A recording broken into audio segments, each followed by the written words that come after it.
I'm Kiwi, And I'm Jared. and we are the two gentlemen coming to you with finals fever. Jared, how are you? Good, mate. Good. My team is is there. Sorry about yours. I'm very, very sorry for my team. Yes. Oh, look, they're in a rebuilding stage. Look, the We all good have thing to. about supporting a club is that there's always next year. Whereas, something like a tennis player, the time is ticking and, Federer is going to retire shortly, I'm sure. Yeah, So at least the Bulldogs can win a premiership in the next 20 years. mark that down. Yeah, look, there's always next year for your club, and you know, even if players retire, you can always bring in new players and so on, so and develop. So it's good. It's good in the team sport, a team environment. So yeah, yeah. But how are you, mate? Good. Yeah, I'm good. I'm good. Life's been pretty fun. Been playing guitar a lot, singing loudly. I was thinking of that Um, willingness episode that we did last week, and at choir last time, I'm the only male there, apart from the teacher, and the rest are females. And there was this male part that we had to sing, so it was just the two of us singing. And you know what? My willingness kicked in, and I just belted it out. No idea what I sounded like. I'm not confident at all in my voice or my singing abilities in general. But you know what? You just got to give it a go, don't you? oh, you do. You do. That's part of it. That's part of life, isn't it? And have you been singing at home? That's my question, or is it more about on site I sing in the car very in the loudly. car? Okay, I And was then I'm going to like, say, yeah, your neighbors might maybe get a recording from them and see how you sound, muffled through muffled floors or walls or whatever. yeah, no thanks, Jared. That's a reality check for your willingness. Yeah, nah. And what about you, Good Jared? on How you, have you man. been, buddy? I've been all right. I've been all right. I've, just for me, it's a transition into different times of well, from winter sport to summer sport for the kids. So it's a couple of weeks off, and then I start my new indoor netball season. So that's exciting. All right. I go from rugby to netball, but that's, as I've said before, you got to do what you got to do. I'm a netball dad. I'm a girl dad, so I got to learn the sport. But yeah, no, it's a bit of a lull period in our sort of time, but yeah, it'll pick up again. And yeah, other than that, everything's going well. I doing a lot of driving for work, actually driving around. So I've been on the road listening to music. Not too shabby. Cool. Although the courtesy wave has been a problem. Some people aren't courtesy waving anymore. I don't know if I've already said this before, but it's really hit home since I've been driving around the last couple of weeks. So is that when you're letting them in front of you changing lanes, Yeah. or when you're okay? Yeah, pretty much. Just you do something to aid the other driver. Mm, Courtesy wave is rare now. yeah. I actually do a courtesy wave back when I receive a courtesy wave. Do you? That's how Okay, yeah, I've never done yeah. that, but maybe I should. Maybe that's a nice little way of rounding off the conversation. Yeah, it's like an endpoint. It's like Yeah. thank you. I think no, thank Yep. you. I Thank you for acknowledge that you acknowledged me. Yeah. Thank you. Yeah, yeah. No, that's cool. When I drove across Australia a couple of times, and I there's a certain part of Australia when you hit the open road where you don't see many cars, so you're driving, a very fast, and they're obviously driving very fast the other way, and you can go 5 minutes without seeing a car, like on a straight road. It's actually quite a surreal feeling. But when you see someone, every time, like the one finger off the steering wheel wave is Yeah. a thing in the outback, and Yeah. I tried to bring it into Sydney, but everyone just looked at me weird. Everyone thought I was giving them the wrong finger. But just the one finger wave off the steering wheel was the was the thing out there. But yeah, I enjoyed it. It was nice. It was like you knew someone. I think it was Yeah. a bit of a like, hey, you're doing the same as me. Congratulations. Well, when you're in Hello. such a remote place, it's kind of like, oh, wow, people exist. Cool. Yeah, I'm not on my another own. human. It's kind of scary, in a way. It is. There's a lot of strangers going on there, but yeah, it's quite a surreal feeling. And could you imagine back in the old days when we didn't have cars and people were traveling extremely long distances in those, caravans, those convoys of camels? That would have been terrifying, I think, through Oh, deserts and all sorts of things in foreign lands. just months So of not there would knowing. have been really strict protocols to, stick together and rules you'd have to follow. You know, it was, yeah, there's a reason why we had those rules. But Yeah. those rules didn't need to carry on to today, that's for sure. True, true. But now we have now we have it easy. You drive across Australia on Bitumen Road, and service station every 400, 500 kilometers. So, Exactly. yeah. Yeah. Jarad, I want Yeah. to ask you about your coaching experience with these kids. You Yeah. said you're moving on to summer sports now. I think you mentioned off air that you'll be coaching OzTag. Yep. There's something they say in the film industry: never work with children and animals. Now, Yeah. what's it like coaching young kids? Or I just imagine it would be really difficult in some ways. I mean, a lot of ways it'd be easier, but what's it like giving feedback to a young child? Well, first I'll answer what's it like coaching. It's bedlam at its best, but in saying that, I got used to it, and I actually miss it now. Now it's been 2 weeks since I haven't sort of coached. I actually found myself, in a weird feeling that I didn't have anything to do on the Wednesday afternoon. But yeah, look, I really enjoyed it, and it was crazy. There was, with kids and with us in particular, it wasn't far off school time, so they just finished school and they're a little bit excited. Sometimes they're a little bit tired.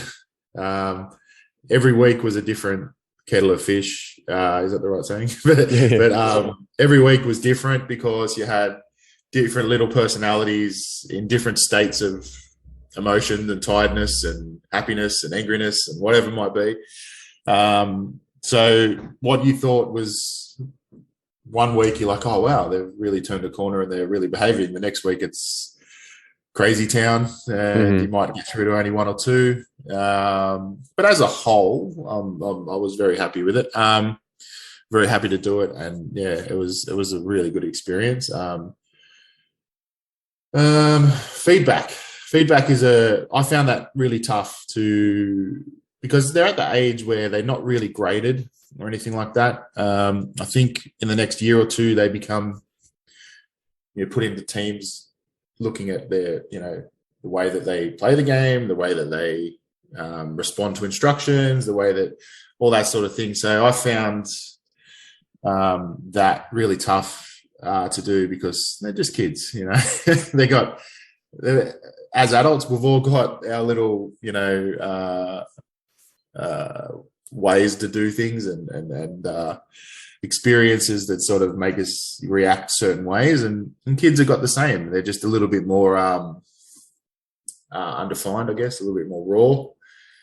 So yeah, it was tough to give feedback on those sort of things. For me, I just liked seeing them play and have fun and smile. And then at the end of the year, you get given a sheet to say, how good were they at, kicking one-on-one, or how good were they when they were, training, and how good. I was like, oh, geez, I got to really, do that. So I've had a lot of trouble doing that because I didn't really expect it, maybe. So don't know if that answers your question, but that was me personally. Yeah, because you're such a nice guy. And I imagine that giving honest feedback might be a little bit tricky at times for you, especially if it's negative feedback. I mean, it's very easy for all of us, or most of us, to give overwhelmingly glowing praise to somebody. Just say, oh, they're the best. Oh, this was the best lasagna I've ever had. But when the food comes out cold, they're like, oh, well, how was it? Did you like it? Like, oh, well, how do you, I don't know where to go from there. Yeah. I'm not very good at that personally. I think a lot of I mean, the team, I was a coach with another coach and a manager, so there was three of us, and we worked well together, I believe, and but all three of us had a daughter in the team. Yep. So that also, but then you also get to know the other parents. So as somebody that's, for lack of better words, in charge of their children for a couple of hours a week, I'm not a qualified, therapist or teacher or anything like that, or coach for that matter. I'm just a dad who is happy to have a crack. So where do you stop with that feed, like without being, somebody that's telling parents how to parent their child, or even like saying, oh, I felt uncomfortable. I'll go home and practice this, part of your game. I thought like, oh, should I be saying that? That's not the time that I've been allotted 2 hours or 3 hours a week to help these children at their sport. Do I say, oh, here's your homework? Am I stepping on someone's toes? Look, there's all those emotions of, navigating the parents. And in my case, the parents were all great. I'm not just saying that. I'm not just saying that. I had a really, really good experience with all of them. And every one of them, at some point near the end, shook my hand, said thank you. Their kids did the same. It was a really good experience. But it's a bit daunting at first, I think. So giving feedback to children, also you have that parental thing as well. So you're technically giving feedback to the parents, and that's a bit scary in my not natural for me. Not natural. I think I didn't have a problem doing it when I was playing and on like as a captain sort of role, because I was talking to adults. Yep. And on the football side of things, you can be a little bit more, not aggressive, but you can be a bit more honest and, either get told go away or don't. but yeah, the honesty system's a little bit more, you don't have to sugarcoat, I think, when you're talking to sort of people in the same team when you're playing it, because you're sort of there. But when you're coaching it and it's children and, it's parents and it's, a club, you've got to choose your words. And, I think the important thing with kids, you got to be positive, as positive as you can be. Jarad, you bring up some pretty interesting points there. This week that just passed, I think you probably know that the Brisbane Broncos pretty much had their finals chances completely dashed. I mean, there's a tiny mathematical chance that they could sneak in, but it's not happening. They needed to overcome a 43-point for and against deficit. It's not happening. They're done. And it's been essentially a failure of a season for them. Big name recruits. They looked fantastic. Top 4 in round 19, I think it was. They beat your team quite convincingly. Yep. And since then, they've just fallen off in the matter of, I think it was 5 weeks or something. Yeah. So there was something said in the media about how their coach, Kevin Walters, absolutely gave it to the team, called them soft, essentially, and that some players were upset over being called that. Yes. So I found it really interesting that you said you can talk to adults in a different way and that you don't have to sugarcoat things. I know we covered in an earlier episode where the captain of Parramatta may have called one of his players something quite rude that you'd never say in a workplace. Yeah. But this is the coach, this is the boss trying to rev up his team and using a particular term. But do these players have a right? I mean, I shouldn't say that. I mean, no one can tell you how you should feel about anything, but this is a particular kind of sport that needs a particular kind of attitude. So, I found it really interesting that there'd be any sort of backlash towards the coach. Like any player would even say, oh, how dare he say that? I mean, I know if somebody told me that I was soft, for me, that's definitely a provocation to get up and prove that I'm not. Yeah.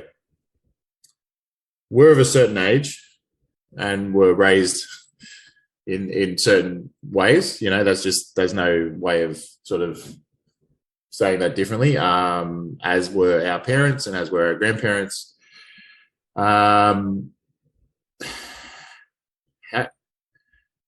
I see this creeping in to the sport that I follow. I'm sure it's around where, offense is being taken and, it's being reported and that people are upset and, got hurt feelings or I don't know. I don't know. I really don't know. My initial thought is, well, we are playing a particular sport and you do need to be up and you do need to be physical. What actually gets me a little bit, and I think it's all sport, is so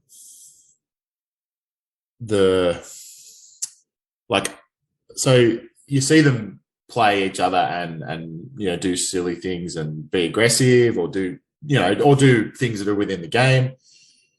But then after the game, they shake hands, which is great.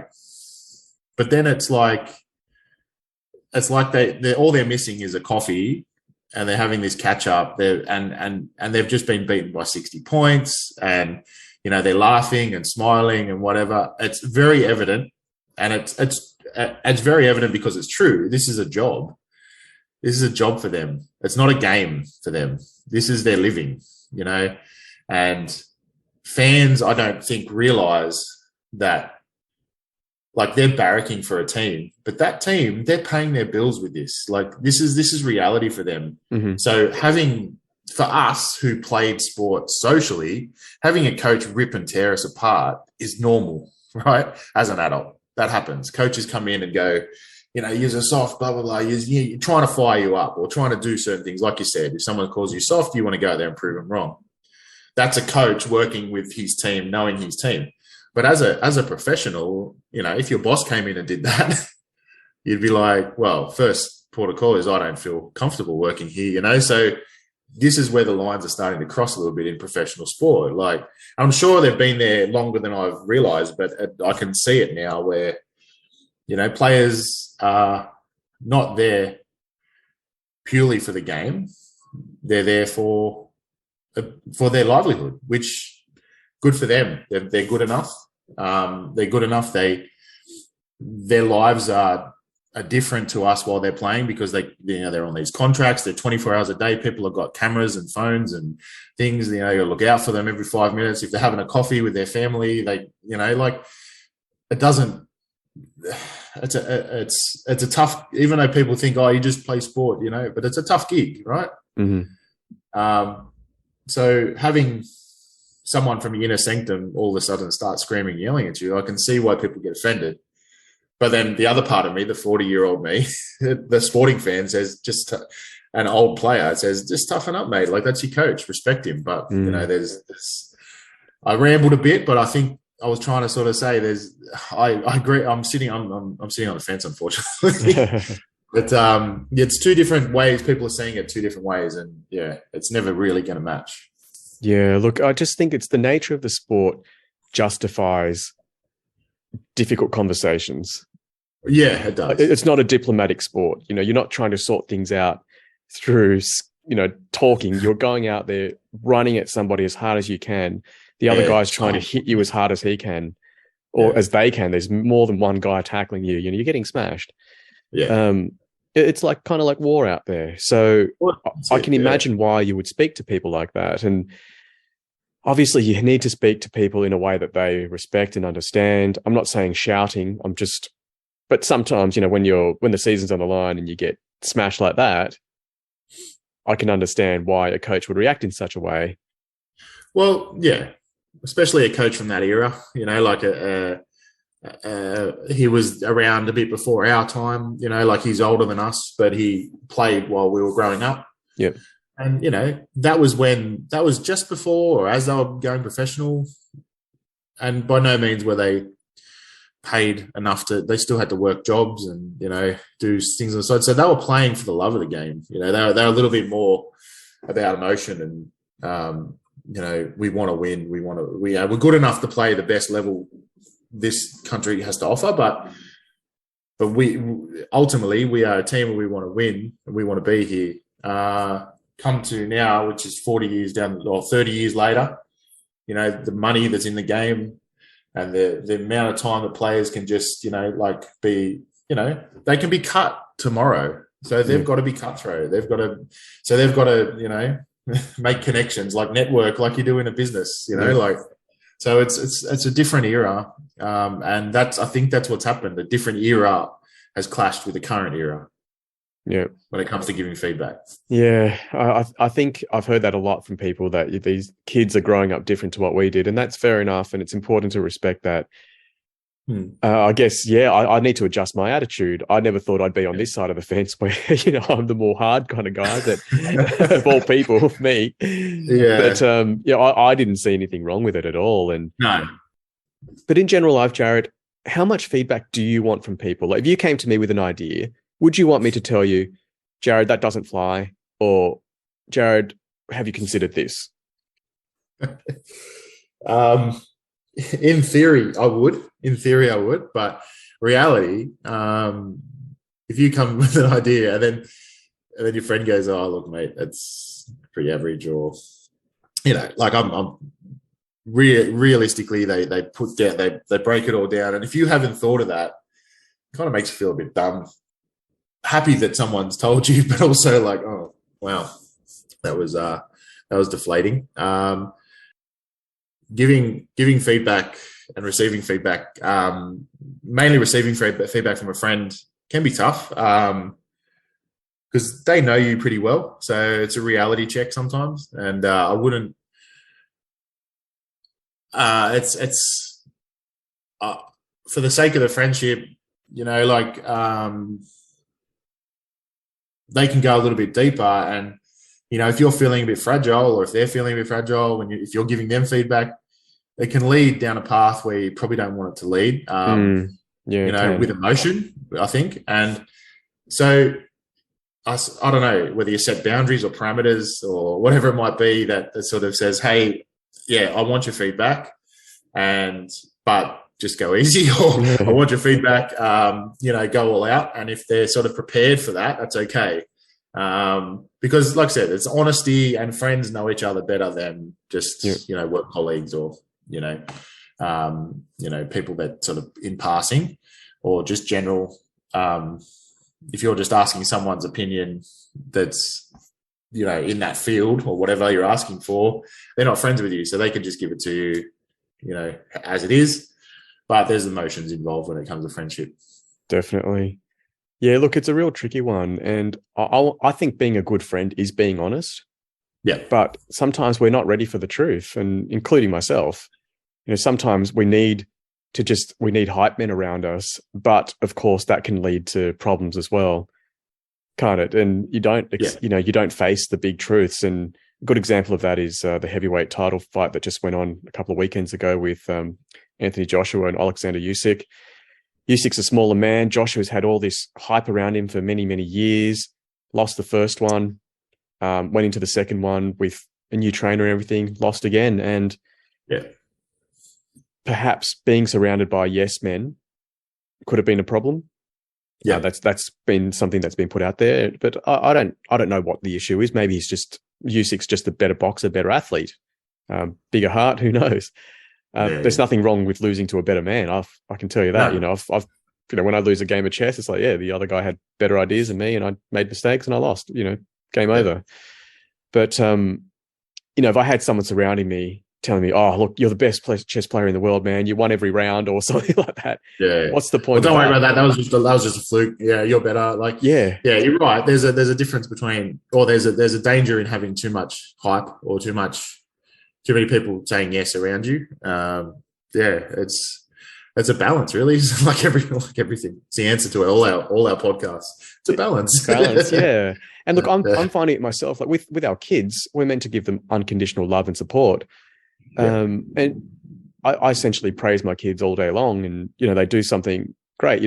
So they do something minor, like they did bring their first drawing home or something. Oh my God, that's amazing! We're putting that on the fridge, right? That's what you do. Yeah. So at what point do you go, yeah, you know what? That's rubbish. You could do better. Never you harder. Look, I call my kids soft, you don't draw a picture of the sun on it like that, man. The sun's actually white, not yellow, believe it or not. What, you're ruining me. No. Look, you're right. We are, to our children, we're probably yes men. Yeah, we are. We're full-time hype crews for our for our children, and that's how it should be. I can't imagine it being any other way. But imagine it not. Yeah, that's right. yeah, It'd be a real. Yeah, well, yeah, a lot no, of kids do grow up with that, and it creates yeah, terrible yeah, complexes, doesn't it? yeah. It does, and yeah, it's look. There's not much. Look, it's hard to sort of put a full stop on this, I guess, because we can just keep talking about it. But it's for me, yeah, like I said, it is a balance. It's important, if you do want to give feedback.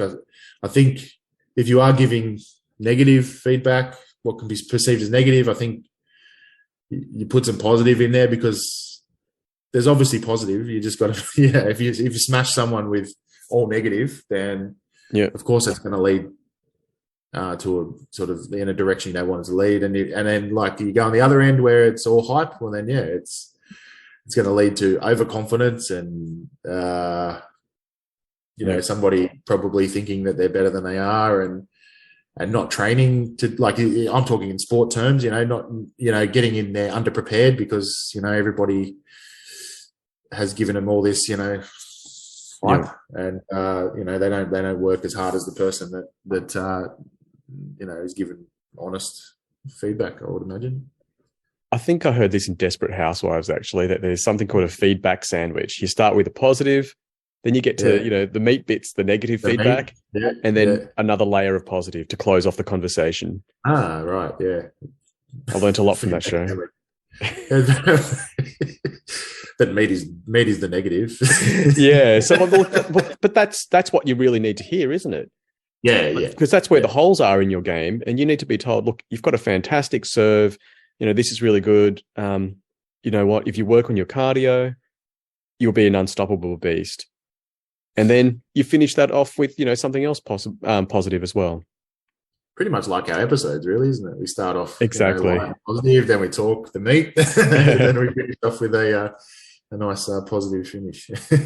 Jarad, just something I got from my organization was we talk about being person-centered, and one of the parts of being person-centered is being able to tell people how you like to receive feedback.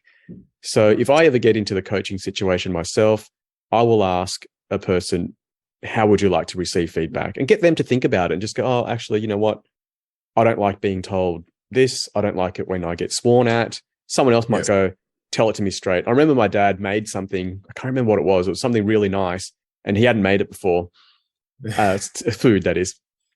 And his exact words, like directly translated from Vietnamese to English, was, give it to me straight. And I really like that. That's just the way my dad is.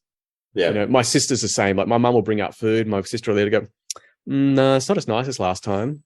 And I'm like, I can't believe you're saying that. But if she doesn't say it, who is going to say it? And then my mum's just going to make the same thing all the time.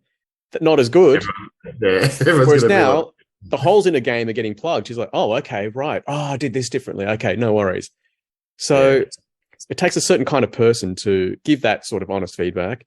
But, if we just organize things better, if we're just more proactive and skillful in our approach to getting feedback and getting into that feedback loop, well, let's let people know how we like our feedback. Let's ask people how they like to receive feedback, ask what the boundaries are, and then go for it. Yeah. Strengthen your game. Yeah, I think that's a good point. That's something I probably will bring into if I do coach again and things like that, is how you would like to receive your feedback. I like that. That's a good one, because it makes it easier as the person giving feedback, because you don't know exactly. You don't know if you're being heard, or if offense is being taken, or if somebody just hears you go, well, you're good at this. And then you might start the feedback sandwich by going, oh, this is really good at you're really good at what you do. And then that person then shuts off and doesn't hear the actual part where you're like trying to teach them. And then they just hear, oh, you're really good, so you got to, some people hear the positives and don't hear the, not so positive. Then other people, all they hear is the negative. So you've got to, you do have to manage the people that you're giving feedback too. So that's a good point. That's something I'll take with me. Thank you. Well, they say the best coaches are you're welcome. They say the best coaches are good man managers. They're good working with individuals. So that's something to take as well, Jarad. I've got my son sitting next to me now, and it's just reminded me of what we said earlier about the football coach giving blunt feedback to his team. And I said, look, it's the nature of the sport. It's a combat sport, essentially, rugby league. Yeah. So, the feedback should be as brutal as the game in a way. And when I do boxing with my son, I always tell him what he's doing wrong immediately. Like, you're dropping your hand, quite sternly. And he responds well. He keeps his hand up. Yeah. I don't think I've ever hurt his feelings, because it's a brutal thing. Like, if you drop your hand, you will get punched in the face and you could die.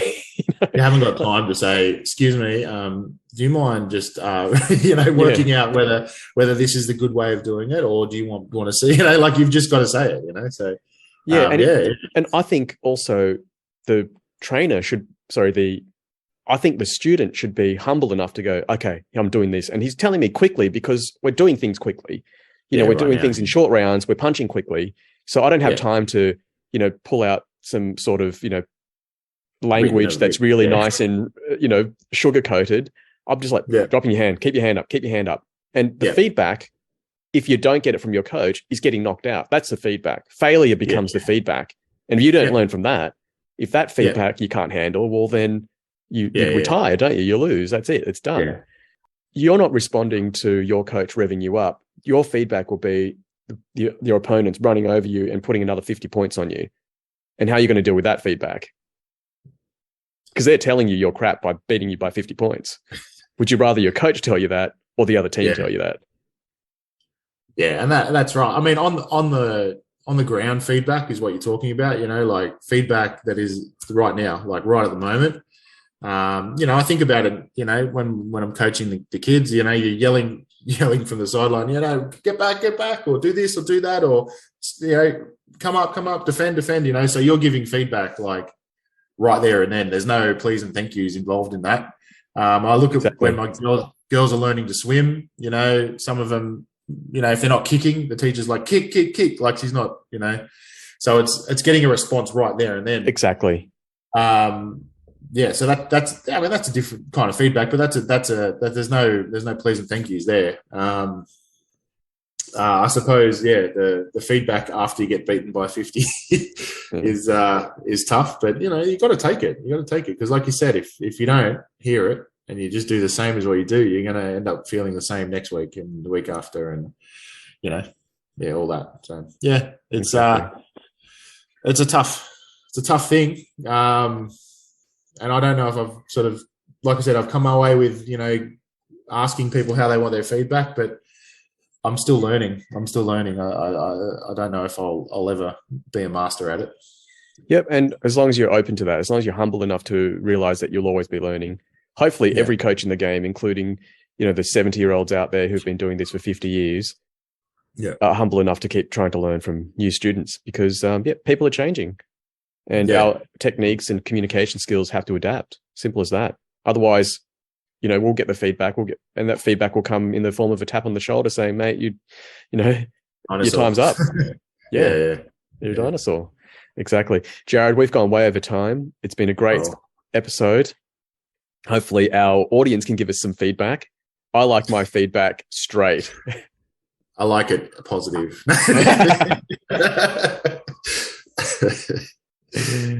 The more brutal it is to me, the more I can step up. And you know what? It's like having an audit at work. They're telling you what's wrong, so you don't have to go looking for it. Makes your job a lot easier. Sure does. Sorry, I was having a coughing fit off the...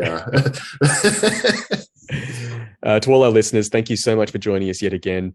Please give us a like, follow on all our socials, Twitter, Instagram, YouTube, Facebook. And join us for the next one. We're trying to wrap up this season, but Jarad and I haven't had a chance to get together in person for a while. So the season just keeps going on and on. But we'll just keep going until we can. You know what? The whole season thing doesn't really matter anyway. It's completely arbitrary. So I know, Like, how many seasons have you done? One and a lot? I reckon we just make this a 100 episode season. Yeah, probably. Probably the way to go. Whatever. Jarad, thanks, mate. See you, buddy.